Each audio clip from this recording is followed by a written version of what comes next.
Hi everybody, Russ and My Hammers 11. Hope you're all safe and well. If you're new to the channel, please consider subscribing, hitting the bell icon so you're made aware of any time we put new content on. We have videos going out daily, but sometimes, 2-3 times a day. So I wouldn't want you to miss any content, so make sure you hit that bell icon. Obviously, we've got some charity stuff coming up soon for the Iron Supporting Food Bank, so make sure you keep an eye out for that, as well as the Isle of Fight campaign. So loads of stuff going on. We'll keep you going during this off-season with some West Ham content, although the fixture list came out today and probably won't get a point until November, but doesn't matter. My blind optimism's already been dashed with by that being released. Doesn't matter. Loads of great guests we have coming up, including this from one Russell to another. Although I like to call myself Russ. Only my mother called me Russell when I was doing wrong. How you doing, Russell? Hi, Russell Raphael. How are you? Very good. Hi there. Hi, Russ. Thanks for having me on your show. Absolute pleasure. As I said, you come highly recommended by Mr. Phil Whelan, so that's absolutely no pressure at all. What does he know? What does he know? God, what does he know? Eh? Bless him. How are you? How's things been going for the last few months for you? Well, as weirdly as for everyone else, look, I'm lucky. I'm in a job. I'm able to work from pretty much from home. Yeah. Although I'm now going back to the office, and it's been. I'm an older guy, so my kids are grown up. So it's been slightly weird having them all suddenly back in the house after we thought we were empty nesters up in leafy Muswell Hill. But yeah, it's been okay. And the football at the beginning of lockout, I thought, I'm still playing football a bit, and I was contrasting: was I going to miss West Ham and getting back to that? And it was so weird at that time, back in March and April. You couldn't imagine the games. No. And I thought, I'm not that bothered when they come back. And yet when they did, God, boy, was I back in it straight away, and can't wait to be back in the ground. No, exactly. It was weird, wasn't it? Because it was like, like feast and famine, or famine and feast the other way around, wasn't it? We had like nothing for like 100 days. And then there was this like deluge of games, like 90 odd games in like 4 or 5 weeks. And then it's nothing again. It's like, oh, okay. What do we do now? I've been sucked in. I renewed my season ticket yesterday, for better or for worse.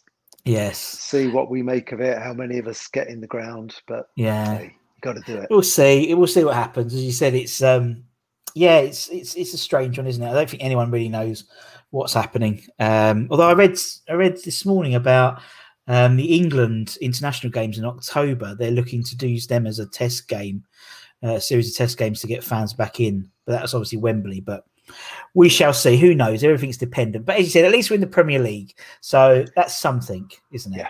Yeah. It'd been awful. It'd been awful.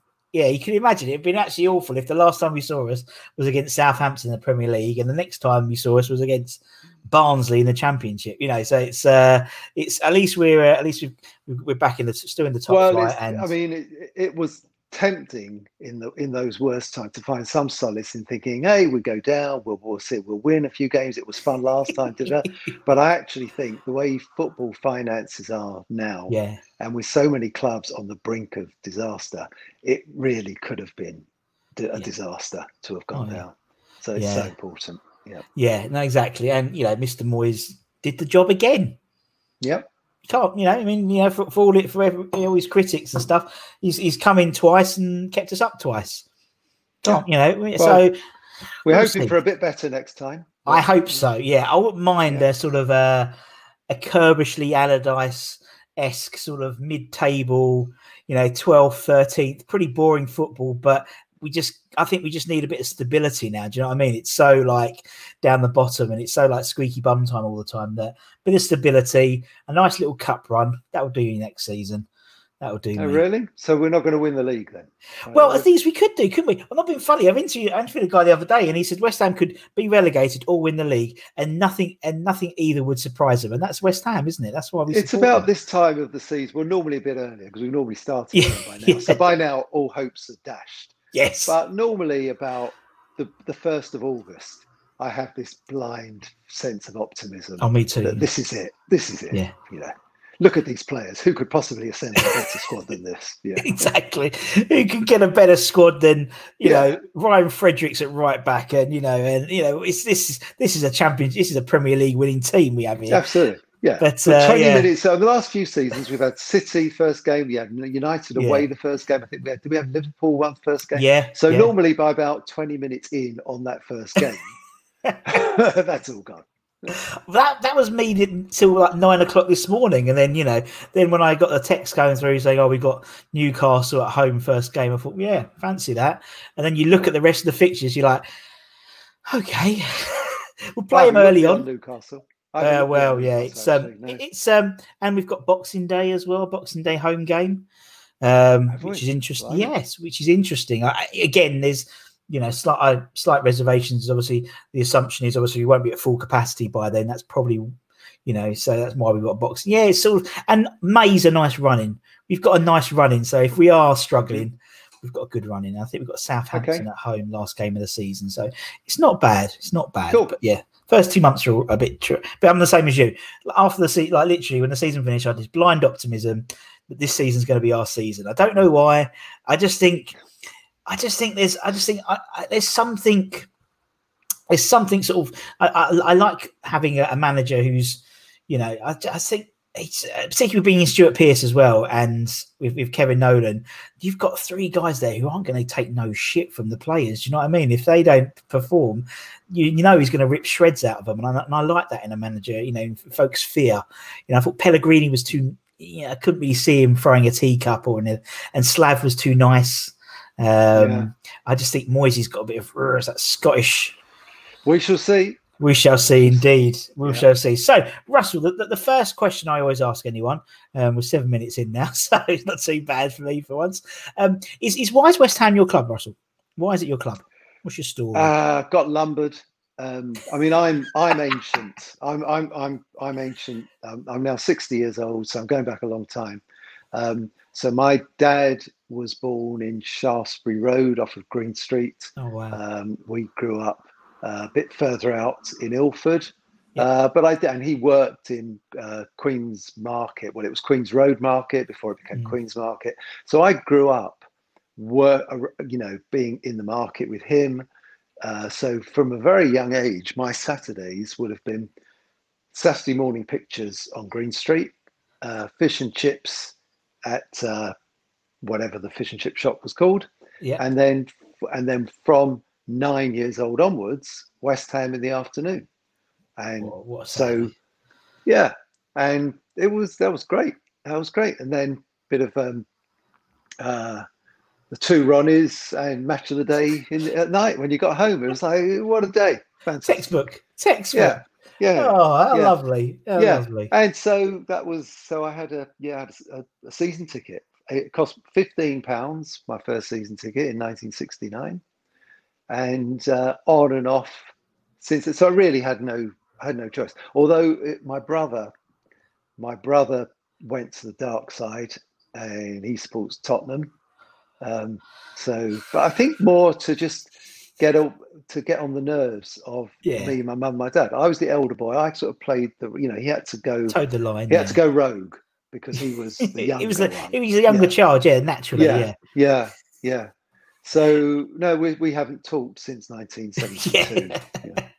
So you can't go more rogue than going down to 3-point lane, could you? But But that's what I love. I love the fact you've been lumbered. That term, you've been lumbered with them, which is brilliant. Yeah, which I've done with my kids. Now they're lumbered.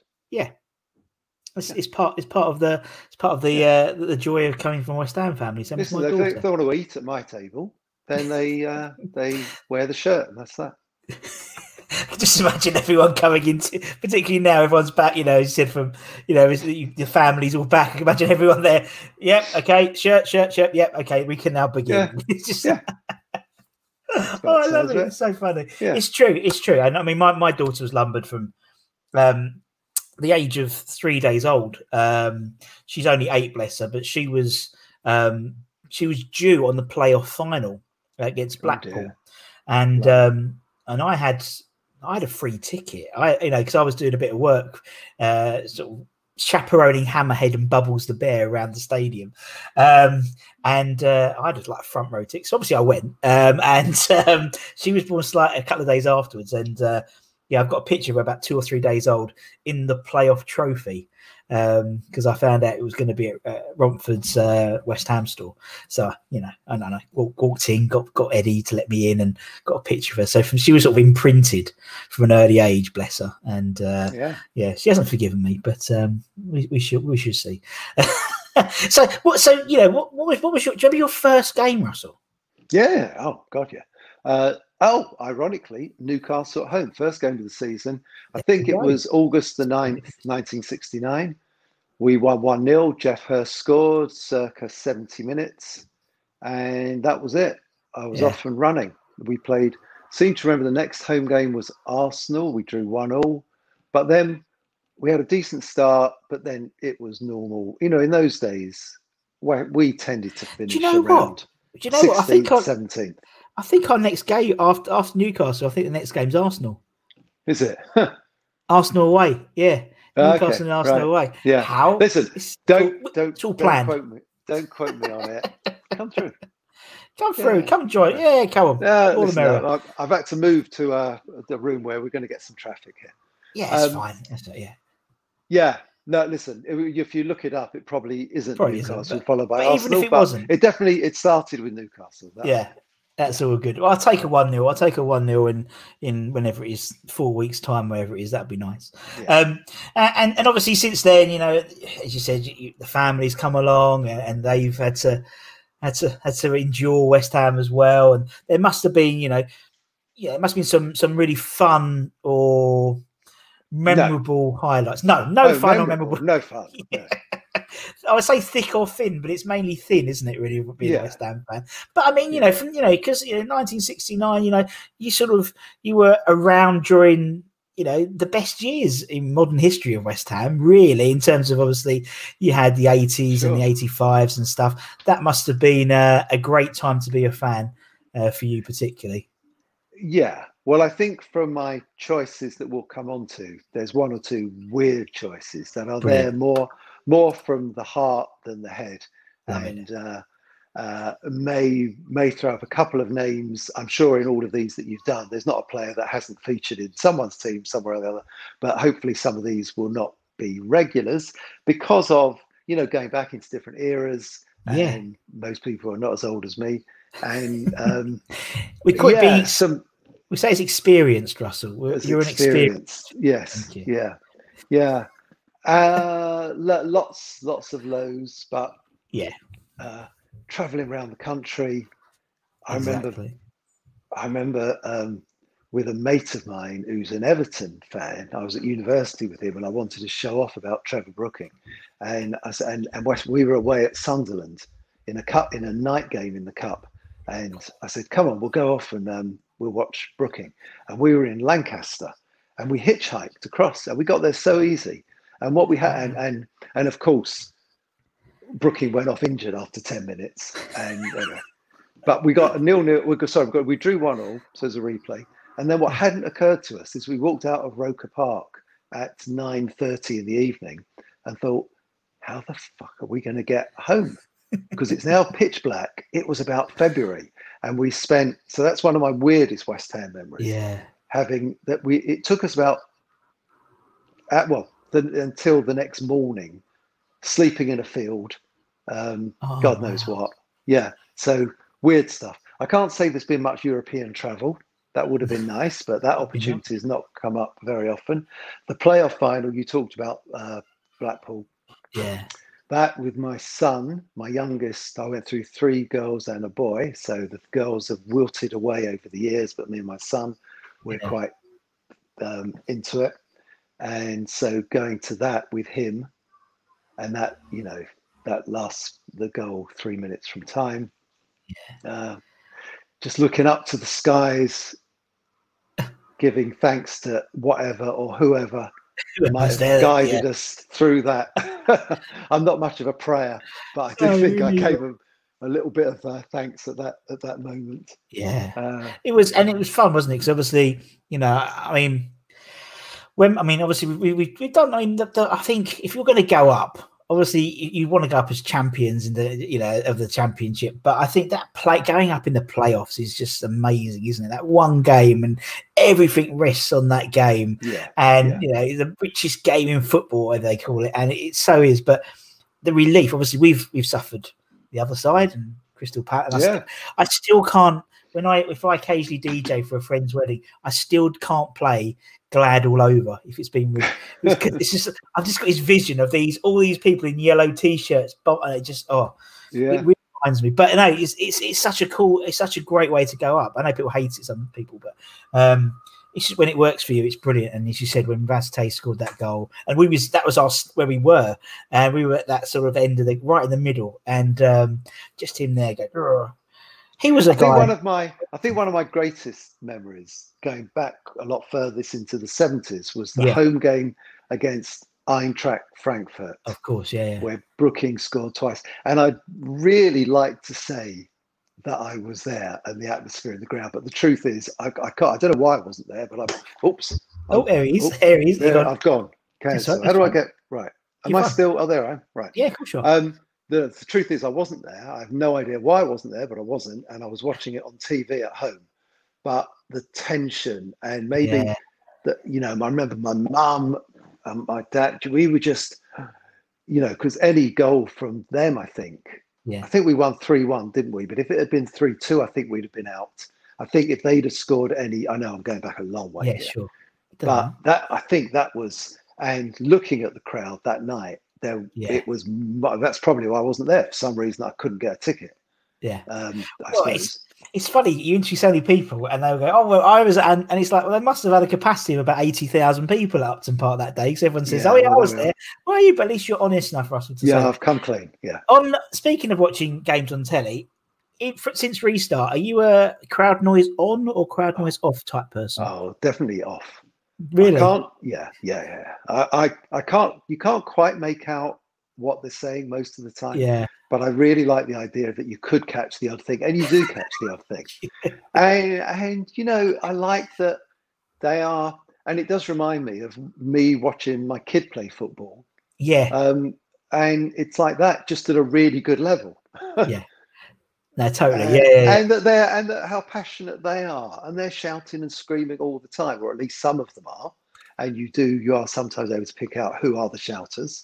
Yeah. No, I love that. That's been a real bonus of it. It's funny because you get obviously, when you're at the ground, when you're like one of the 60,000, you don't get that, do you? No. You don't. It's all the chat, but it's nice to have. It's very similar to when we go and do reserve team matches. It's the same thing. You hear them all shouting, but there's still about 200 sort of fans there of family and friends. But it's funny. It's nice to catch the odd swear word, isn't it, and stuff. And it's and the commentators apologising for that as well. So what do you expect? Yeah. But no, I thought it's funny. The Norwich game particularly, I found particularly interesting because I was crowd noise on for that game, and the Norwich, the AI they use for it, actually booed them off the pitch at 3-0, and that's when you know you're shit if you're getting booed off by a robot.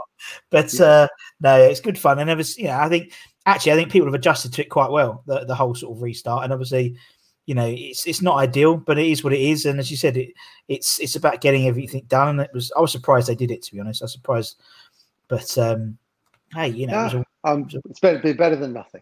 Exactly. Yeah. Right, moving on to your 11, because you mentioned that, and I'm interested because obviously, as an experienced fan, you have a nice an overview. Yeah, an overview, a spread of players. The only rule is you have to be alive to have seen them play. Now, you're fortunate to have seen probably every. No disrespect, but I wish I was 25. Yeah, exactly. And you couldn't put Bobby Moore in your team, but yeah. So that's the whole idea. So obviously, I couldn't put Bobby Moore in my team. I could put Gary Breen. Seems a fair swap. And why wouldn't you?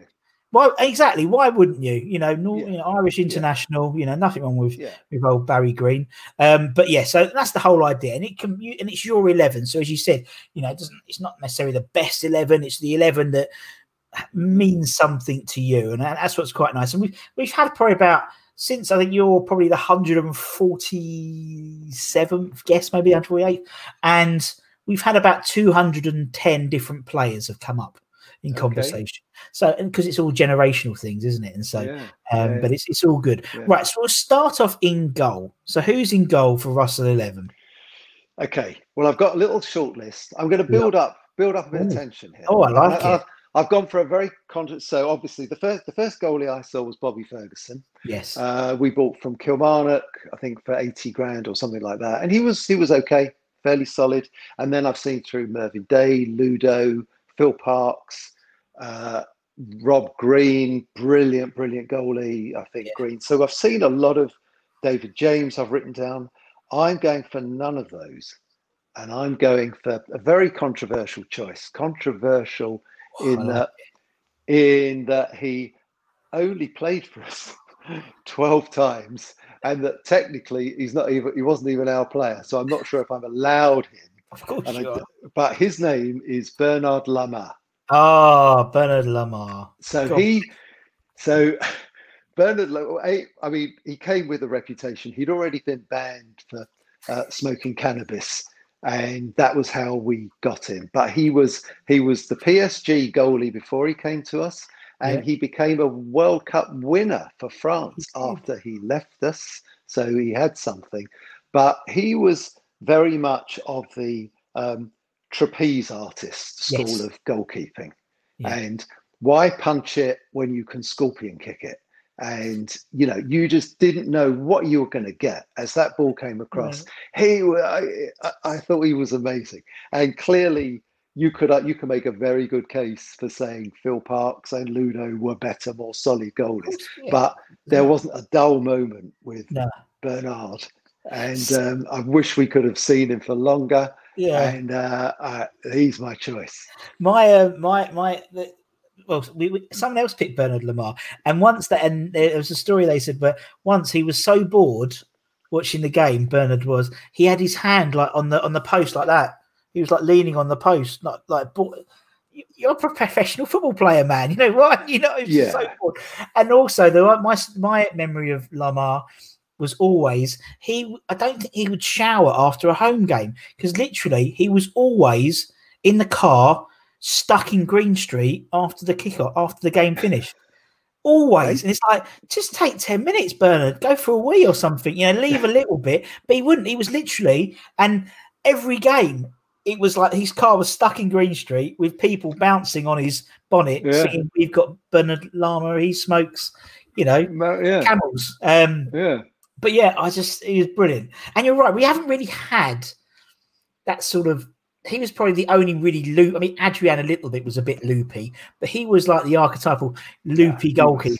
You half expected him to bring out a cigarette while he was leaning on the lamppost, and maybe juggle some knives or something like that, or and maybe still be doing that when they're attacking. But the reflexes of a cat, and just. Never a dull moment. You would have thought for West Ham we'd have had more of them, just because he's like that's all. We're that club. Yeah, we're that club, but we haven't. You're right. You've gone through those goalkeepers, and then, as you said, even Fabianski now, and you've got Roberto maybe, but he doesn't mean to be. I don't think. Even Jimmy Walker, but they're all solid goalkeepers. They weren't a bit like. Nut job like Bernard Jimmy Lamar. Walker, maybe Jimmy. Oh, Jimmy. Yeah, he had a touch of the Bernards about it. Look, we've always been a bit of a circus as a club, so why not have a knife juggling, fire eating, trapeze artist goalkeeper? Oh, I love it. Yes, Bernard is in. Right, you go through the team as you want to, Russell. So from now on, okay. So all right. So right back. So I'm doing. Sure. It'll be a 4-4-2. Nice. But there'll be some. Don't worry. Anyway, right. I love my choice at right back. Now I've written down. Sorry, I keep looking down here because I've written. No, don't be silly. Right. So there's some good ones. There's Ray Stewart. John McDowell was the first one I saw. Really quite a cultured right back. He was in there for a few seasons in the early 70s. We've had Timmy Breaker, probably the best right back in 50 years. That we've had at the club is Glenn Johnson, but sadly we only saw him for about 10 games. But in terms of quality of right back, he's the best. I want to give a weird mention to Thomas Repka. He's not in my team, but I like Thomas for two reasons. One, I was a bit scared of him, even though I was way up in the grandstand and he was a long way away. I was still a bit scared that he could get to me. But two, I had a sneaking suspicion that he was a better footballer than people gave him credit for. Firstly, because he was a right back and he kept being played at centre back and that wasn't playing him at his best. But secondly, I think from the failings of others, I saw him being dragged out of position too often and then being late with a tackle and getting sent off. I mean, don't get me wrong, a lot of his problems were down to him making mistakes and stupidly getting sent off and all the rest of it. But he got a worse press than he was entitled to. So I quite like Repka. Seb Schemmel, I've heard you guys have talked about quite, but my guy, and he probably has made a few teams, but anyway. So this goes back to 2007 and our relegation escape, and our right back and captain Lucas Neal. And as much as everyone talks about Tevez saving us that season, to my mind, the catalyst for that and the bloke that really rallied that team and was Neal. And he's my choice. He's my right back. I totally agree. We had Anton. We interviewed Anton a few weeks ago, and he spoke of Lucas Neal in a way which I don't think. I think obviously you come across. Yeah, you see, it was Cat, but from a player's perspective, the effect that he had on the team was incredible. Not only obviously with the Great Escape. He famously, Anton tells a great story where he called a team meeting. They were training at the ground. He called a team meeting in one of the lounges, and so all the players came up, and Curbs and Mervyn Day, they turned up at the end, and he said, no, players only. So locked out the manager and the assistant manager, and basically said, look, we've got to sort this shit out. You know, if you don't want to play with us, if you're not getting 110%, I'll tell the boss to get rid of you. And everyone was like, because like he had this obviously quite an aggressive Australian accent as well. He's like, okay, fucking hell. But also what he did was and again something which Anton picked up on was he basically made everyone give, if they won a game, he would go around and collect a percentage of each person's win bonus and give it to the kit man, the tea lady, the groundsman. And, you know, when he was questioned by some of the, you know, less open to this or people, he said, well, if they're doing what they're doing now and giving 100% and we're shit and we're not winning games, if we win a game and give them some bit extra, just imagine what they'll do for us. And you know, we need to give back. And no, I think he was a fantastic. I think he's, you know, I think someone who's, you know, we've done quite well for captains recently. You know, it was Neil and obviously Kevin Nolan as well. But I think, he was a lovely bloke. And someone picked him the other day actually, and they mentioned about Lucas Neal, and you know, after obviously. At the old ground, you could get people to autograph stuff, obviously hands through the railings type thing. And he was signing someone's autograph. You know, it's probably about 200 people there. A bloke like 3 or 4 rows back shouts out, "Hey, Lucas, you still going to be here when we go down?"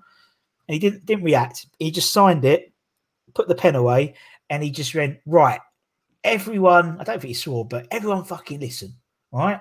We are not, repeat, not going down as long as I'm the captain of this team. And just walked off. He's like, do you know what? I believed him. You know, I think, and he's gone. I don't know what he's doing now. You know, he's just gone off the face of the planet a bit, Lucas Neal. No, but it was that sort of inspiration. I think the players believed that. Yeah. And we played those last few games like we weren't going down. Yeah. And if it wasn't for that, we would have gone down. Exactly. Yeah. Exactly. Yeah. All right. Lucas is in. He's right back. Left back. So left back over the years, we've been blessed. Yes. Frank Lampard, Julian Dix, Stuart Pearce. I would give an honourable mention to Aaron Cresswell because it takes a bit of stick now, but in those before he got that bad injury in the pre-season before the move to the Olympic Stadium, admittedly in that last season he was behind Dimitri, and Dimitri made everyone look a lot better, and he was he played there on that left wing, but he was a great left back. So I'd give Aaron an honourable mention. This is head heart ruling head here. All my notes have just gone, but anyway. Right. So I'm going for someone that is nowhere near as good a left back as any of those. Okay. And you know, I was lucky enough to have been around in 85, 86, and that run of games where we had so many games in hand. Yeah. And we had to win them all, but we were winning one after the other. Boom, boom, boom, boom, boom. Yeah. And that man, Georgie Paris, at left back, probably the worst player in that team, but played with his heart on his sleeve and scored a couple of really crucial goals, maybe even not in that season, maybe the season afterwards when we weren't so good, and ended up being pushed around into midfield a bit. And I think, but I just remember him from that season and the banter from the crowd. And because, you know, we were in love with all the players because we kept winning in that last third of the season after the winter got snowed off and we had to play all those half the season in the spring. And we just won them all. Yeah. The banter with Paris, and I loved him. Everyone did. Yeah. And he was just one of the characters of that team. So not on talent, but heart ruling head. Yeah, I want him as my left back. Exactly, and that's the idea of the 11s, because as you said, it's your 11, and he's, and you know, for me, like someone in my heart 11 would be someone like John Moncur, who's like not the most, but he was just like, I loved him, and same as Georgie Paris, you know. And also, I think fullbacks always have a really good rapport with. And actually the wingers as well with West Ham fans, because obviously the chicken run, and you're so close to the chicken run, and you just have this natural, you know, sort of banter and you know, rapport with them. And but I can imagine your listeners and viewers thinking, well, you could have had Phil Parks and Julian Dix. Of course, you had got Bernard Lamar and George Paris. And that's the idea, because it's your 11. And that's the thing. It's not like the best 11, because if it's the best 11, or if it was the greatest 11, then everyone would probably have exactly the same team. But because you put those caveats, you have to be alive to have seen them play, and it's an open brief. It means you get some really interesting. We've had like left back. We've had, who else has come up? George McCartney's come up a few times, you know, solid. We've had Razvan Rat. He's appeared. Yeah, wow. Harita Ilunga, you know, all these types. And it gives everyone the chance to, gives everyone a chance to. He's a decent player. He was a bit crazy. I think it was, when I interviewed Julian Faubert, I think he put Harita Ilunga in. The crazy one, although he was right back, was Johnny Pantsill. Oh yeah, we've had him. He's brilliant. Honestly, I've loved. He's amazing. He's such a nice character as well. And he loved the club. Honestly, he loves West Ham so much. It's lovely when you talk to players, and they all have an affection. But Johnny came up. You could actually feel it through the screen. He was incredible. And obviously he's in Ghana at the moment. And we had quite fun with that sort of club. And I no doubt. You know, passionate supporters, whoever they support, could say the same sort of thing about their club. But I watched that promo video about Mark Noble 500 a couple of weeks ago, and you know, it was a bit sickly and sentimental. But I'm also watching it thinking, who could want to support any other club? Not that we've won much, but you know, this, and obviously the way the video was made, you're supposed to think like that, but I bought it, and I did think like that.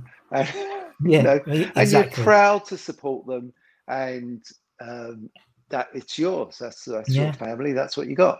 It's true. It was really sort of goosebumpy a little bit. A few of those like video clips, and it was lovely the way he did it. But yeah, and I mean, I think I might be slightly biased, but because obviously we being West Ham fans, but I don't see that sort of family, win it together, community, spirit of the blitz type sort of personality of any other fan group. You know, it's like I've got friends who are Tottenham fans and Arsenal fans, and they watch this channel because they don't have anything like that. They have Arsenal fan TV, and everyone shouts and moans at each other and each other's throats. But you know, we're not in it for the football. We're not in it for the football. We've backed the wrong horse if that's the case, Russell. But it is about that sort of togetherness and stuff like that. Mark Noble's that video just encapsulated it a little bit for me in the modern era, my era, basically. Yeah. No, it was good. No, Rob did a good job there on that, to be honest. Right, Okay, Georgie P is in. Let's go centre half then. Centre half. So, okay. So obviously I've seen some good ones. Yes. And I was there. So 69. So Bobby Moore was there till 74. I'll come clean straight away. Bobby doesn't make it. Yeah. So, and I saw 4 years of him, but obviously by 74 when he left, he was well over the hill. He was probably getting to be over the hill from halfway through 1972, but I saw 18 months of him at his pomp. But at that age, I would have been 10 and 12, and maybe I didn't appreciate football so much, you know, the tactics and what have you. And you can only go on what you see. Yeah. And as much as he was a great hero, and I remember buying a tracksuit from him in the shop called Bobby Moore, which was in Green Street opposite the grounds, on my 8th birthday, and being served by Bobby Moore. You imagine that. He was two years after he lifted the World Cup. There he was on a Thursday, maybe not morning, just after training. He was in his shop serving. And so, you know, that was, you know, a real hero. But yeah, I don't remember him in terms of memories. I don't remember him saving us. You know, it's just been wow. We tended between 72 and 74. We lost a lot more than we won. We conceded a lot of goals. It wasn't a golden era for West Ham, really. Obviously, there was the cup final 75, amazing. By that time, he'd gone. So Bobby doesn't make it. I'd like to talk about Tony Gale, a real ball-playing centre-half out of the Alan Hansen school. I've written down James Collins. I've written down Kevin Locke. He was with us from 71 to 78. We had a lot of players, once more left, that were called the new Bobby Moore. Yeah. And they fell by the wayside pretty quickly. But Kevin Locke stood up to that wellish. He wasn't good. Oh, blood, I just thought of someone else who was fantastic, who I haven't written down at all. We bought him from Sunderland, a bloke called Mick McGivern.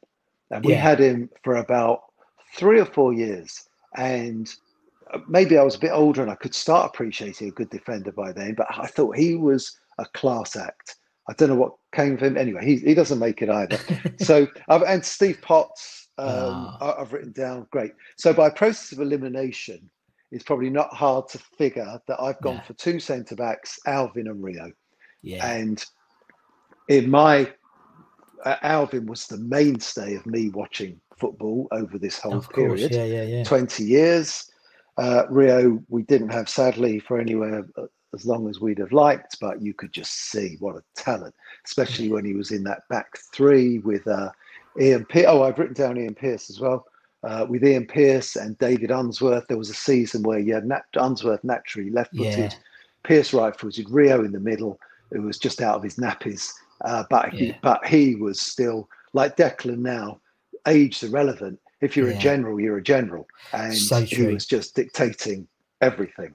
Yeah. And that's a solid back three, wasn't it? If you had Unsworth, Ian Pearce and Rio Ferdinand. I mean, wasn't for long, but it was good. You won't get much change though, will you? It's like Ian Pearce. No, I'm a big fan. I think he's at West Brom as well. I think he's in the West Brom. I think he's in the head of scouting or something to do with West Brom. So I think anyway.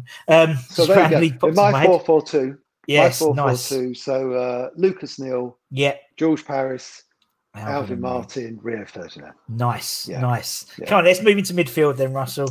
Okay, so I've got a defensive midfielder. Now, I made a bit more room at the back because I didn't categorise Billy Bonds as a centre-back. Yes. But I saw Billy when he was in the team. Was it John Charles? No, John Charles was left-back. John McDowell, right-back. Bonds then came in. So he started as right-back, pretty quickly moved to centre midfield, and then later in his career went to centre-back. Brilliant in all 3 positions. I've put him, to allow more room in the back, I've put him in midfield. So I'd like to start by saying, I think we have had the best defense. So first of all, defensive midfielders. The best one, including Bonds, the best one I've seen in 50 years, sadly, played for us 5 times, and we managed to get rid of him. Not all our fault. but that's Javier Mascherano. And, it wasn't our fault. There was politics, contractual issues, and all the rest of it. And we know Hayden that Mullins story as well. And we had Hayden Mullins to come in, who I quite liked, but he was no Javier Mascherano. No. And Javier Mascherano, as a defensive midfielder, as we know, as we went on to see, had it all. But anyway, so let's not count him. I don't really count Noble. Noble's been categorised as a defensive midfielder, and I think that's always held him back. Yeah, he's not. He gets wrong side. He doesn't think defensively. He's never really had the pace and he or the positional sense to be defensive. But he's in my list of DMs because he more often than not got played. Unfortunately for him, what a player! But he ain't making my all-time 11. Going back into, obviously we've got Declan now, generation back, Paul Ince, brilliant. Before him, a bloke called Jeff Pike, probably a bit old for you. We've had Pike. You've had him on the channel, We've had Jeff on the channel. Oh, great, yeah. No, what a understated, totally, and underestimated by whoever we were playing, but tended to come in and run the game without really being noticed. And I think you've mentioned 4 players like Peter Butler and these other and Lomas and blah blah blah. But not, I can't look past Bonds in that position. That my hero, my all-time West Ham hero, just sneaks it over Trev. But Bonds has to be Bonds. Protected everyone else in the field. You certainly didn't need a Julian Dix to protect anyone if you had a Bonds. Yeah, totally. And such a swashbuckler, what they call him, but when off the pitch, such a quiet, humble bloke. It's amazing. The contrast. It's amazing. Yeah. But as soon as the game was over, you're saying about Lamar, he'd pack up his bag, quick shower, pack up. Yeah. Not interested really in talking.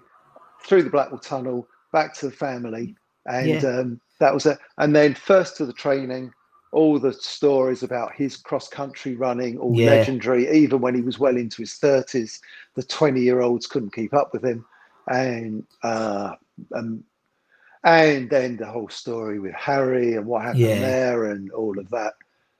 I think most people's hearts were with Billy.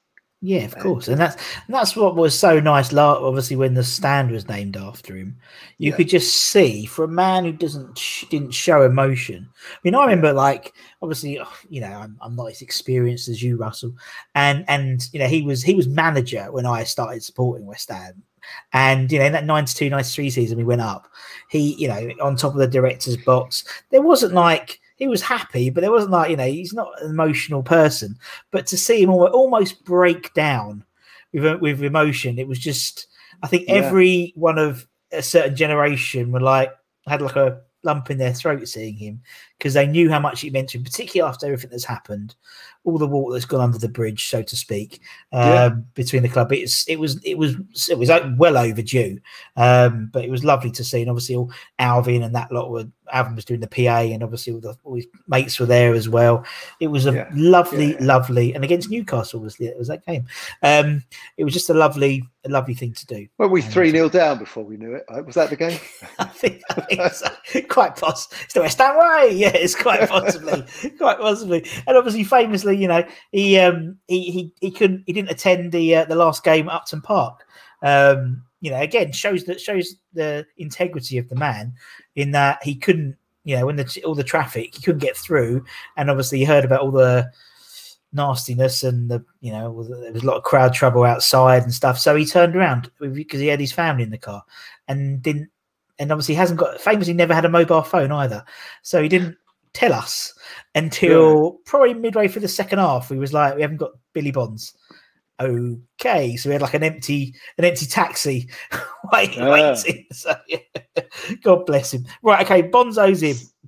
So he's defensive midfield. So and then I've got 3 more attacking midfields, and I've got a huge list here, which I won't bore you with all of them. But so let's start out. Divide off some are natural wingers. So Stuart Slater, his career, I don't know what happened to it, but he was such a talent. Play in the ball stuck to his feet, a bit like Devonshire. But we left us, went to Celtic. Did he get a bad injury? Then petered out at Ipswich. Yeah. I don't know. Anyway, so I'll give him a mention. Trevor Sinclair was an out-and-out winger, great player. Mark Ward, probably not as good as Sinclair, but a good, tidy.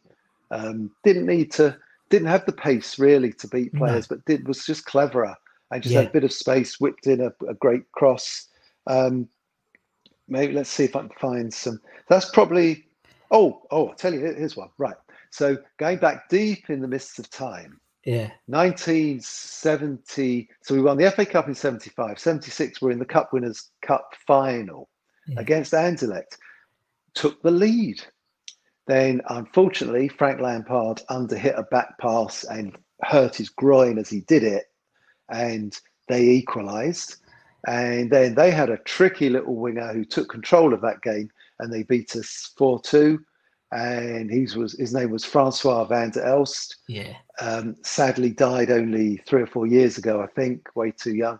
And then we signed him about 3 years after that cup final. So probably around 1980, where we had a great team. Were we just coming up again, and we got to the we got to the cup final, the FA Cup final, and then Liverpool in the League Cup final the next year. I think Van der Elst might have been in that League Cup team. It was for a second division team or a team that was just coming up. We could trade blows with Arsenal and Liverpool, and easily, and gave both of them obviously, really good games in the final. And Van der Elst was a very talented player, but he doesn't make it, but an honourable mention as a good winger. Another guy, Michael Hughes, in the 90s. Didn't hear that much about him at the time, but you don't hear much about him since. But a nice player. But my winger, if I'm going to have a natural winger, it's got to be Devonshire. Just, has there been a talented player, a more naturally gifted player in all that time? There has been, and I'll name him shortly. but Devonshire has got to be in that top 3, just in terms of natural talent, just the ability to, Joe Cole was that sort that, in his very early days before he got wasted out on the wings and things, I remember going to that Youth Cup final to see Cole, and we were already 3-0 up from the first leg, and he used to get the ball, and then he was past the player, and I thought, I'm really not sure what he just did, but I know he's now past the player, but I didn't. So anyway, I've got Devonshire out on the wing. Then there's players that weren't wingers but played wide, like Yossi. I want to give a bit of a mention to Mikel Antonio, and I mainly want to mention him because, as you said, I've been on Phil Whelan's podcast, Stop Hammer Time, a few times over the years, and I always take the opportunity to dig out Mikel. Right. And I've now learnt the error of my ways, and I'm here to eat humble pie, because I've also said I admire his pace, his power, but the bloke's not a footballer. His first touch is terrible. His decision making is awful. He doesn't know what he's going to do, blah, blah, blah, blah, blah. But I don't know what's happened to him over the past 12 months or even over lockdown, because boy, has he improved. Someone has got to him. He plays with his head up. He takes his time more. He spots the right pass, holds the ball up. It doesn't just bounce off him anymore.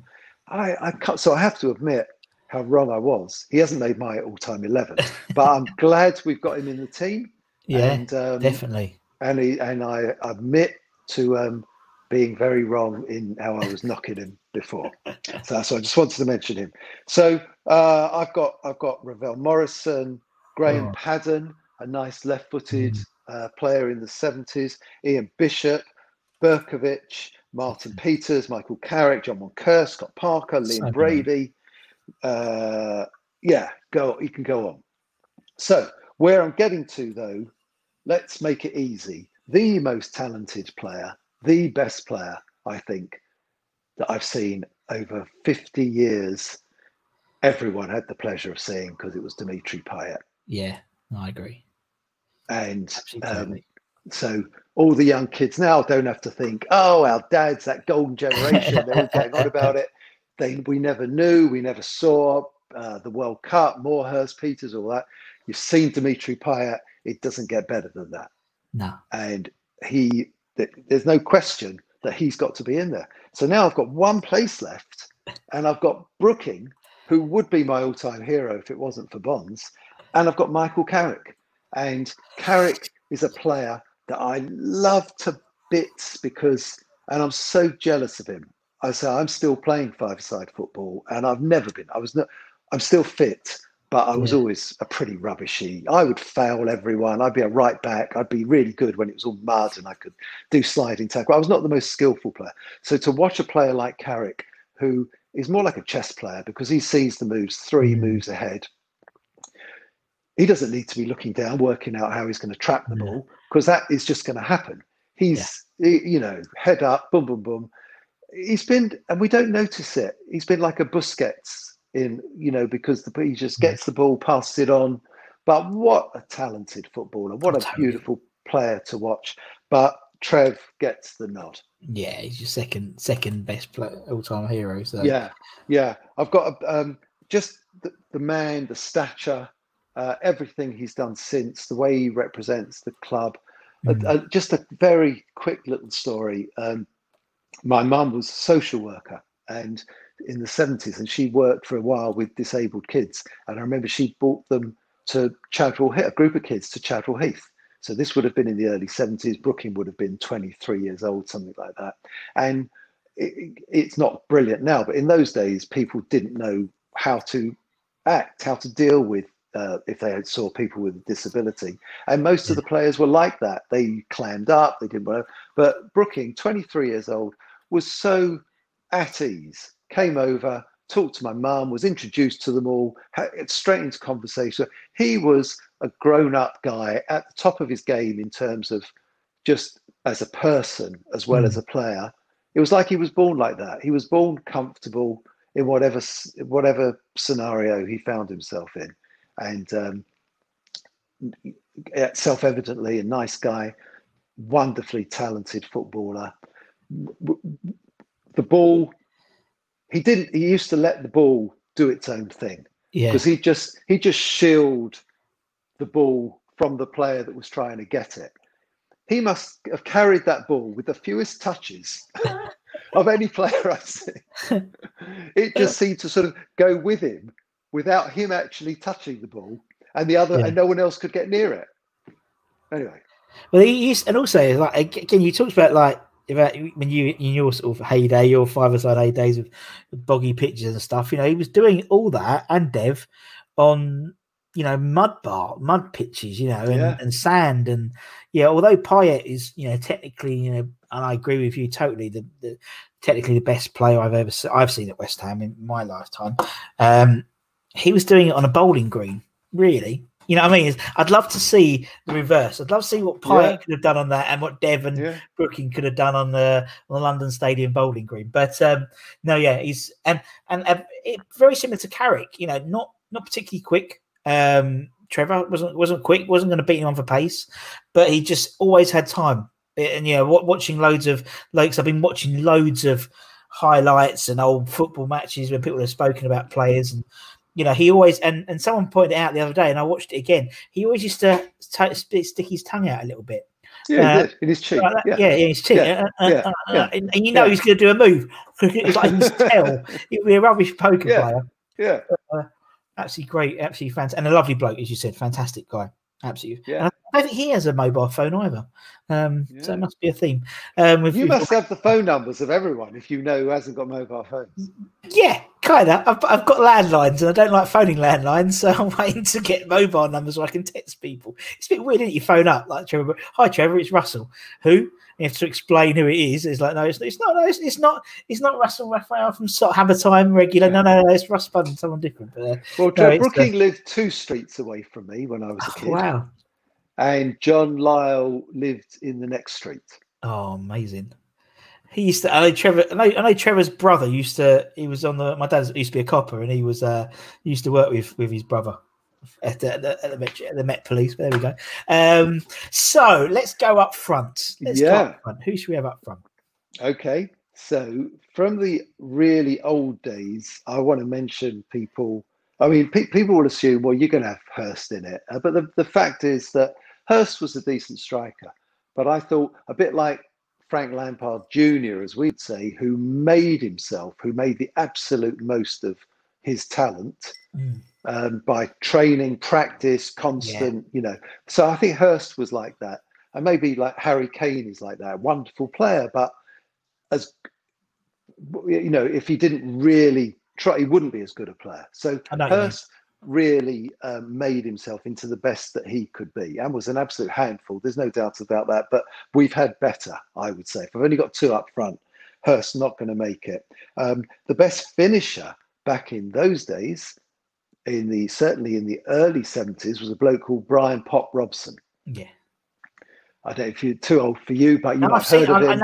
I've learned all these about, when you mentioned like John Charles, I've then gone back and researched them. So yeah, so Pop, he's come up a few times. David Cross spoke on an interview. David Cross, he spoke about Pop, and TC, he spoke about Pop as well, and obviously being a fan. So just a natural finisher, kind of like a Greaves sort of player. Yeah. I've got down, McAvenny, Cottee, Hartson. I've got David Cross written down. Carlton Cole, I liked. Craig Bellamy. There's a bloke called Paul Goddard who, were it not for his injury, McAvenny would never have played up front because he was a midfielder, and Goddard got injured in pre-season friendly, and they had to just put McAvenny up front because we didn't have any other strikers. And McAvenny wasn't a striker. But Goddard was, and Goddard was a classy player, knew where the goal was, had it all. It wasn't a big physical presence, but good. Other finishers, Jermaine Defoe, what a finisher. I want to give a big shout out to, again, someone that we kind of take the piss out of a bit, is Andy Carroll. But on his day, we know, unplayable. That hat-trick against Arsenal in about 8 minutes either side of half-time, when he was in the mood and when he was getting the right service, and it's just such a... He'd always have like two defenders on him. So naturally there's going to be an overlap somewhere. And it's like, we never really exploited that, but he was, I thought he was a great, as you said, when he was on it, he was unplayable, just big and I know exactly what I mean. And you know what? He'll still have, I don't know whether he's staying with Newcastle this season, but I bet he will have 20-minute spells where he'll get a couple of, obviously we know he can't jump anymore, we can't, but he'll, his race is not yet run. He might, I hope he gets we get a little glimpse, even if it's only in a 30-second spell, because I like Carroll. As long as it's not on September the 12th, I don't. No, that's right. Yeah, Canute I've written down. Oh, nice Freddie. Player. Yeah, and I've written down Carlton Cole. In his younger days, talented striker, but probably not at top Premier League standards. So where's that leaving us? Obviously, Paolo. Which I imagine has been in 99%. And when I've said about Di Canio, when I said about Payet being the best player, I've said, well, boy, does Di Canio run him close. And for everything else with Di Canio, other than perhaps his fascistic tendencies in his autobiography, but beyond that, just the fact that he's got the tattoo, the fact that he wants to talk about West Ham, exactly. That you can't love him. But I want to speak a bit more about the person I've put as his co-striker. Someone that, if you had to piece together a centre forward, it would look like this bloke. And Jonathan Caleri. What? And we didn't see enough of him. England didn't see enough of him. No. Dean Ashton. Yeah. But of all the strikers I've seen, since 1969, he had everything. He had pace, he had position, he had a left foot, a right foot, heading, good decision making, made space for others. And, you know, it really was a loss to us mainly, but, you know, and he would have been retired now probably, but when was that? 2006 we signed him, was it? So we would have had, well, he would have gone on to much bigger things probably. Oh yeah, within 3 or 4 years. But there we are. That's my top two. And you're right with Ashton. I mean, it's funny enough. Those were my top two as well, Di Canio and Ashton, in my 11. And yeah, you're totally right. He was on his, and I was talking to someone the other day about him, and he was, you know, in my opinion, the complete striker, because he was big enough to win headers. He wasn't like a TC, a little guy, or a Defoe. He was big enough. He could finish. He had a turn of pace, not electric, but a turn enough to beat the man. And he was incredibly skillful. And he just had everything. And you're right, he would have been, and I said before on the channel, he would have been England's partner with Wayne Rooney. Because that was when, you know, they couldn't find a partner for Rooney. It was Heskey, and so it didn't really work. It would have been him and Ashton up front. And what would have been, as is too often the case with West Ham, unfortunately, what would have been. And obviously him and Craig Bellamy at West Ham, you know, they were bought as, you know, almost like our modern day McAvenny and TC. You could see that, you know, but again, unfortunately didn't play that much. But Russell, it's been lovely, mate. Thank you so much for your time. And obviously there's there's been a lot of late nights. I could see, you know, like, imagine like the Sabutier table out, just sort of, you know, managers selections and stuff like that. It's been lots of fun thinking about it, and yeah, thank you so much for asking me. Thank you, really appreciate it. And probably the first Russell I've interviewed other than myself. Wow. So there we go.